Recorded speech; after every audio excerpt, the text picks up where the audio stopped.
এই মামলায় তদন্তকারী কর্মকর্তা ৩ জনকে গ্রেপ্তার করেন। যে ৩ জনকে গ্রেপ্তার করেন তার মধ্যে একজন হলো আলাবি এবং আল কামাল আল আমির। এই ৩ জনে কেউই কিন্তু ওই বিশ্ববিদ্যালয়ের ছাত্র না, কিন্তু ৩ জনকে এই সিসিটিভিতে এবং বিভিন্ন তদন্তকারী কর্মকর্তা বিভিন্ন ডিভাইস এবং কনভারসেশনে তাদেরকে পাওয়া যায়। এই মামলার যে মূল আসামি মাহাতি এবং মেহরাজ এবং পিয়াস, এদের সঙ্গে এরা বনানী বিদ্যানিকেতন হাই স্কুলে লেখাপড়া করত।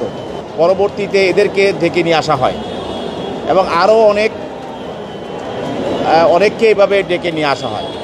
কিন্তু আমরা যেভাবে দেখেছি যে ঘটনাটা একটা হাসি নিয়ে বা একটা সিঙ্গারা নিয়ে এটা তুচ্ছ ঘটনা, আমরা এটা তাদের আজকের যে অ্যারেঞ্জমেন্টটা দেখলাম যে হত্যা করার জন্য তাকে যেভাবে প্রি প্ল্যান করা হয়েছে, তাতে বোঝা যাচ্ছে যে এটা খুবই তুচ্ছ ঘটনা নয়। এর মধ্যে একটা পরিকল্পনা বা এর মধ্যে একটা তাদের নীল নকশাও ছিল এবং সেটা ইতিমধ্যে আপনারা বলছেন যে দেখছেন যে একটা ছাত্র সংগঠনের সঙ্গে যিনি যাকে নিহত করা হয়েছে জড়িত, তাহলে এখানে এর পিছনে আরও অনেক কিছু থাকতে পারে। তো সেজন্য তদন্তকারী কর্মকর্তা ৩ জনের বিরুদ্ধে 10 দিনের রিমান্ড চেয়েছেন এবং বিজ্ঞ আদালত তাদের 7 দিনের রিমান্ড মঞ্জুর করেছেন। তাদের পক্ষে তাদের আইনজীবীরাও ছিল, তারাও রিমান্ডে এবং বাতিল এবং জামিনে প্রার্থনা করেছিলেন। তবে উভয়ের বক্তব্য শোনার পর বিজ্ঞ আদালত এই আদেশ দেন।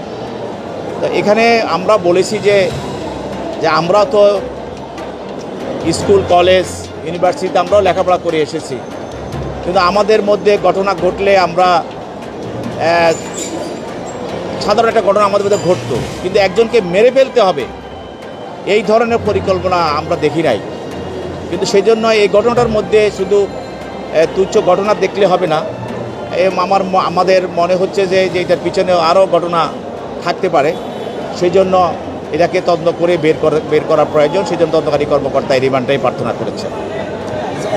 আদালতের বিষয়টা আদালত থেকে আমরা প্রসিকিউটর হিসেবে বলেছি ঘটনাটা, আদালত ওইভাবে জোরালোভাবে বলেননি। আদালত